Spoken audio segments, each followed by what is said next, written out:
you worked with Jim for, I don't know, 6 or 7 years maybe, WRC. Mm-hmm. And I don't want to act like, I was Jim's best friend because I only met him twice. I met him at Dan Helly's going away party, and then I think at some charity event. But I watched him thousands of times, and he just seemed like a really good dude, and that's all I ever heard about him. So what were your thoughts and memories of Jim? Yeah, well, first of all, it's great to hear your all's voices. It's funny what you said. I feel like that's something that I started to think about a lot over the weekend. It's just, obviously I felt heartbroken hearing the news just because of what he meant to me individually. But then it's like, you think about how many people loved him. And, for a lot of us, I think, that get into this business, it's because, you love that sense of camaraderie and the way, you get to work with teammates on air, whatever you do, radio or TV.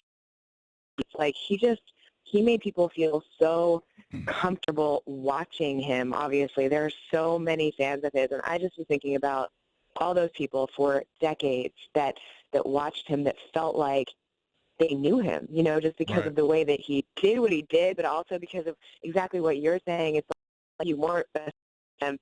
Maybe, like you meet him and you're around him a couple times, but he's just such a genuine dude. And that's what Melvin and I kept talking about, was like, he just, he had a way of making you feel like you were the only person in the room, but he also was just cooler than cool. I mean, with me, thinking about it over the weekend, I was like, man, how lucky was I just to have the opportunity to sit next to him, for those 6 years I was in D.C., and to be able to have the chance to talk to him between commercial breaks and get to, talk to him in the makeup room before you go on. And it's just like, it's something so unique and special about him. And I think his ability to just, it was like, it didn't matter what it was. He was just, you knew he was the coolest guy in the room. I mean, I think that's the one thing that I keep going back to, He, the karaoke contest we did was one thing that I immediately thought of, because it was, and maybe that's where you saw him with the Mike Wise's karaoke, right? Right.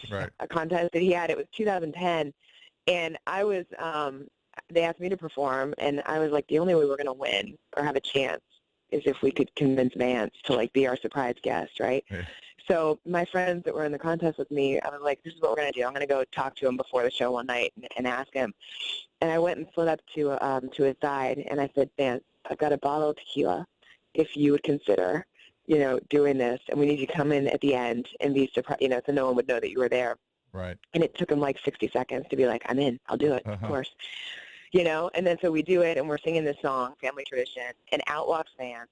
And everyone just went freaking crazy because he was so awesome. But he was a star. I don't know. I'm totally.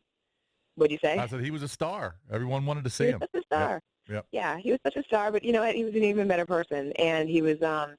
He really cared about people, and he made sure that everybody was taken care of in a way. And yeah, man, he will be so missed. So give us your memories of Jim. I know you were only there a couple of years, but what do you remember about Jim Vance? I was really close to Vance. I didn't know a lot of people when I took the job. And if you guys recall, Dan Helly was there when I started. And then a week after I started, Helly left. And Helly was the only one I sort of knew. So Vance sort of stepped in and became my first friend in Washington. He knew I was in over my head taking that job.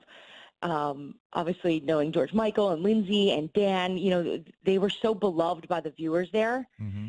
And I think he knew right away I had no chance. Not only was I not ready to take on such a big role, I was so different than them. And I think both he and Doreen picked up pretty quickly that if they could let the viewers and the people of D.C., Maryland, Virginia know that I was all right, that I was cool, that they would embrace me.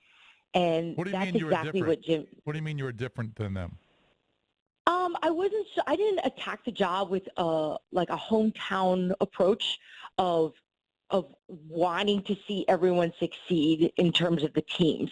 My attitude was more, I was coming from a place of what's right, what's wrong. What are the Washington Redskins doing wrong? I want to find out the answers. I had more of a news approach to it than I did a sort of supportive way.